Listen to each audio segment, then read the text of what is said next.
Hamilton makes a shocking statement on giving his teammate a tow. Verstappen stuns the grid with a shock pole position, and the FIA makes a big decision regarding penalties. What if I told you that one of the greatest Formula One drivers of all time refused to help his new teammate with a potential shortcut to pole position? In today's video, we're breaking down why Lewis Hamilton, despite a strategic opportunity at Monza, declined to tow Charles Leclerc and what it reveals about loyalty, competitive spirit, and team dynamics at Ferrari. Let's dive in. Monza, the temple of speed, Ferrari's home. This is where the passionate tifosi fill the stands, waving flags and chanting in unison. A circuit steeped in history and triumphs that define Formula One itself. For Ferrari, Monza is more than just another race. It is sacred ground. This year marked a milestone moment. Lewis Hamilton, in his first Italian Grand Prix with Ferrari, entered the weekend carrying both expectation and pressure. The move to Ferrari had been described as his dream. The reality, though, quickly became complicated. A 5-place grid penalty carried over from Zandvoort meant that even if he qualified strongly, he would still drop back. In qualifying, Hamilton managed P5, but the penalty sent him tumbling to 10th. That single detail didn't just affect him, it reshaped the strategy for the whole team. At Monza, every detail matters. One of the most powerful strategies in qualifying here is the slipstream, also known as the tow. A car running just ahead creates a pocket of reduced air resistance. The car behind, if positioned correctly, can gain several tenths of a second down the straights. It is a tactic as old as the circuit itself, and at a track like Monza, those tenths can be the difference between pole position and disappointment. The obvious idea was this: place Hamilton in front of Charles Leclerc during Q3. Let Hamilton punch through the air, giving Leclerc a drag reduction boost down the straights. It could have been a perfect Ferrari home advantage, a way to push Leclerc closer to pole. But here's the twist: that idea never came to life. When asked about it, Hamilton was firm. Do I feel they should have? Number. His answer wasn't dismissive, but it was definitive. He explained that with his 5-place penalty, his focus had to remain on maximizing his own lap. Acting as a tow for Leclerc, he said, would have meant sacrificing himself completely. His exact words made it clear: "I've already got a penalty. I'm not here to become a sacrificial driver." This is revealing. Hamilton wasn't being selfish, he was being principled.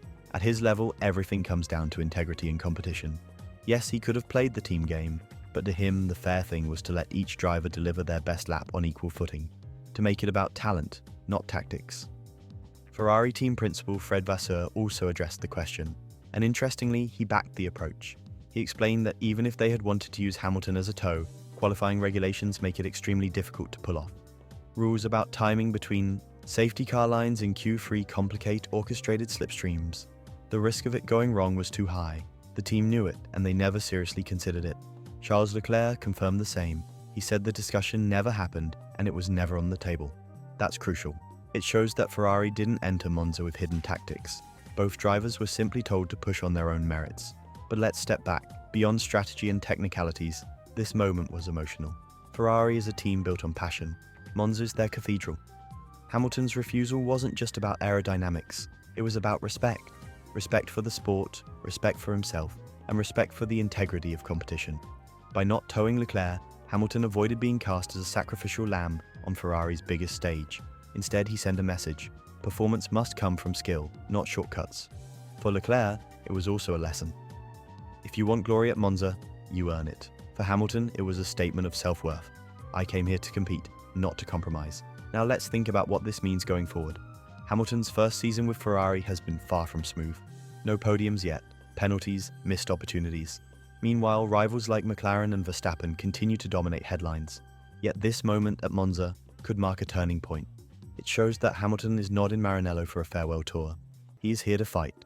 The dynamic between him and Leclerc will be fascinating to watch. Leclerc is Ferrari's golden child, the driver many tifosi see as the future. Hamilton is the 7-time world champion, the legend arriving to bring back glory.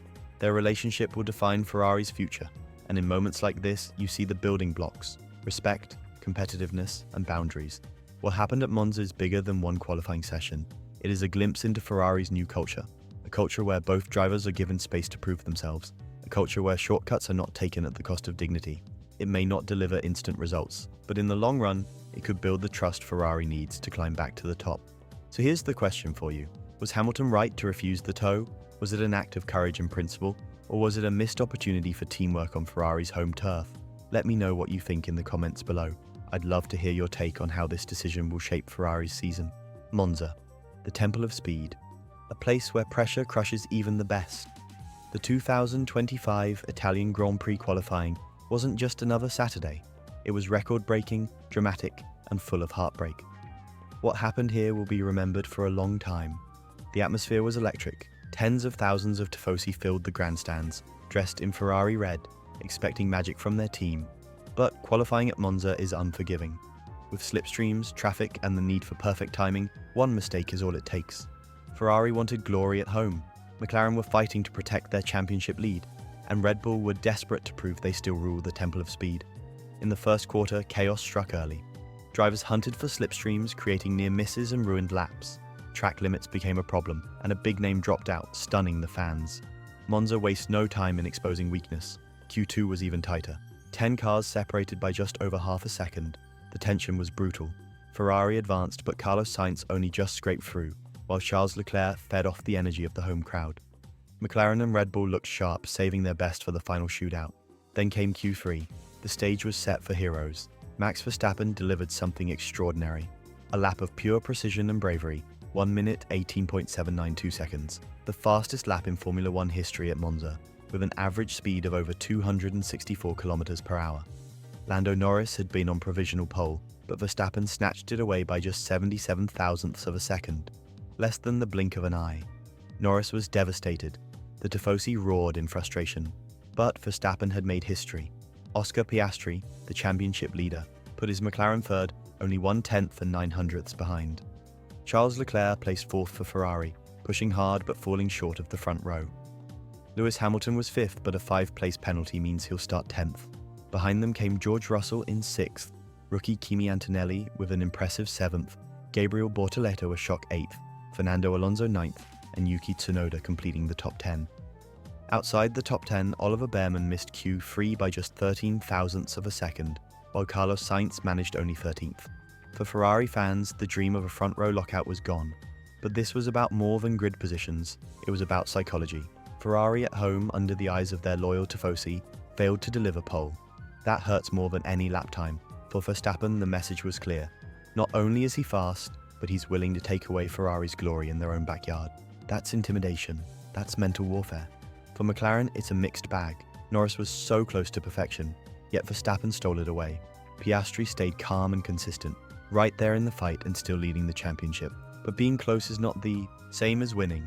Red Bull were flawless. McLaren are in striking distance. Ferrari fought but fell short. Mercedes stayed steady with Russell in 6th, while Antonelli impressed everyone with 7th. Bortoleto shined with 8th. Behrman was unlucky to miss out.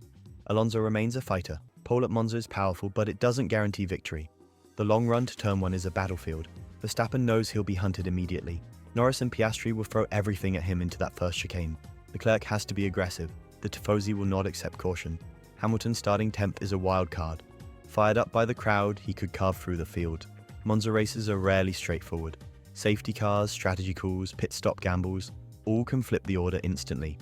Slipstream battles can turn the race into a train of cars locked together at over 350 kilometers per hour. Verstappen may be on pole, but the margin is tiny. Norris is hungry, Piastri is smart, Leclerc has the crowd behind him. Hamilton will be desperate to fight back. One move, one mistake, could decide everything. What did we learn from qualifying? That Verstappen still has the speed to dominate, that McLaren are closer than ever, that Ferrari at home still live under the crushing weight of expectation, and that the Temple of Speed is about to give us a race filled with drama. Imagine this. You're a young Formula One driver, your career is just taking off, and you've finally landed on the podium at one of the most historic circuits in the world, Monza, the Temple of Speed. The crowd is roaring, the champagne is flowing, and for a moment you feel unstoppable. But just days later, the FIA delivers a hammer blow, a severe penalty. Your celebration turns into controversy, and suddenly, instead of being the hero, you're at the center of one of the harshest punishments we've seen in years. This is the story of Isaac Hajar, the rookie who went from glory to trouble in the blink of an eye. Stay with me, because this isn't just about one driver. It's about the fine line in Formula One between triumph and disaster, and how quickly the FIA can turn a fairy tale into a nightmare. The Italian Grand Prix 2025 was electric. Monza always delivers drama, and this year was no exception. Fans came for the big names, Hamilton, Verstappen, Leclerc, but what stole the spotlight was a fresh face, Isaac Hajar. The rookie put in the drive of his life. Against the odds, he clawed his way through the chaos, held his nerve under immense pressure, and secured a podium finish. For a driver still finding his feet in Formula One, this was a breakthrough moment. But Formula One has a brutal way of reminding drivers. Success comes with scrutiny. During the race, Hajar was involved in a controversial maneuver that the FIA later reviewed. The move was daring, aggressive, and, depending on who you ask, either brilliant or reckless. On track, it looked like pure racing instinct. But under FIA investigation, it was something else entirely. A breach of the rules. The penalty was severe. Not just a few seconds added to his time. The FIA came down hard, stripping away the shine of that podium. For Hajar, the punishment wasn't just about losing points. It was about reputation, about being labelled so early in his career as someone who crossed the line. Humans love a rise and fall story. It's why we watch movies, why we read books, and why Formula One is so addictive. We don't just watch cars go in circles, we watch heroes being made, and sometimes broken. Hajar's story hooked fans instantly because it had all the elements of a classic arc. The underdog moment, rookie on the podium. The twist, FIA investigation. The downfall, the penalty. And the biggest question we're left with, was the FIA right to ruin this fairy tale? Before jumping on the FIA is too strict bandwagon, let's consider why the penalty was so severe. Formula One isn't just about speed, it's about safety, fairness, and consistency. Every decision by the FIA sets a precedent. If Hajar's move was too aggressive and they let it slide, it could open the door for chaos in future races. From their perspective, a strong punishment wasn't about Hajar. It was about sending a message to every driver on the grid. Push the limits, but don't cross them. Still, for fans watching at home, it felt like the FIA turned a fairy tale podium into a courtroom drama. Fans were divided. On one side, those defending Hajar. It was racing. This is Monza. This is Formula One. Let them fight. On the other, those agreeing with the FIA. Rules are rules. If you break them, you pay the price, rookie or not.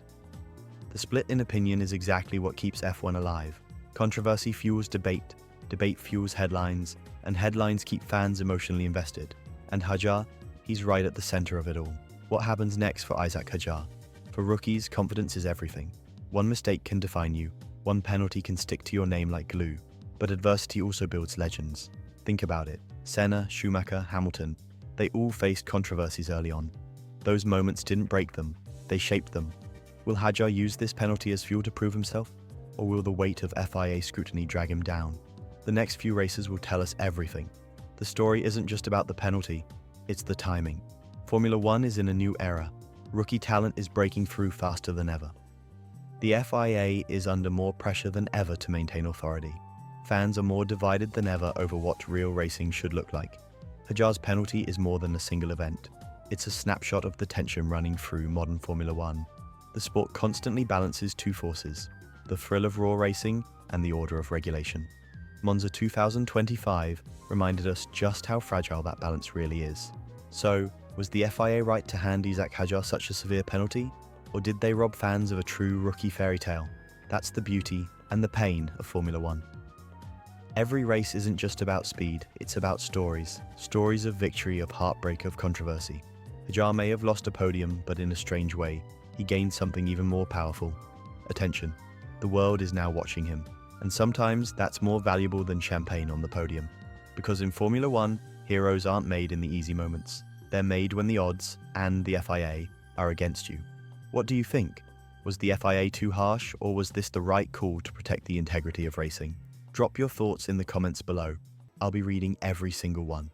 The Monza circuit, known as the Temple of Speed, is a place where qualifying can make or break a race weekend.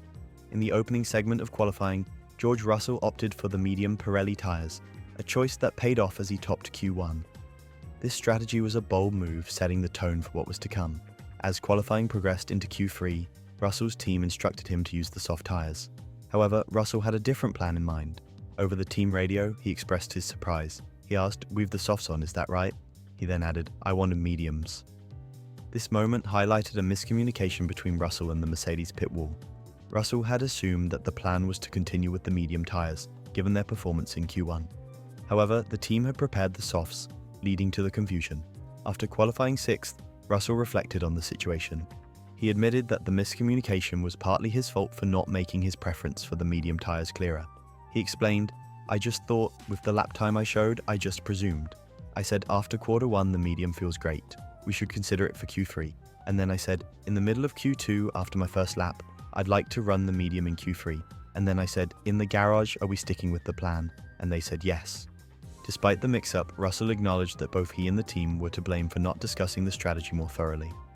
In Q3, where just 0.7 of a second separated all 10 drivers, Russell finished 0.365 seconds behind pole sitter Max Verstappen, who set a new Monza lap record.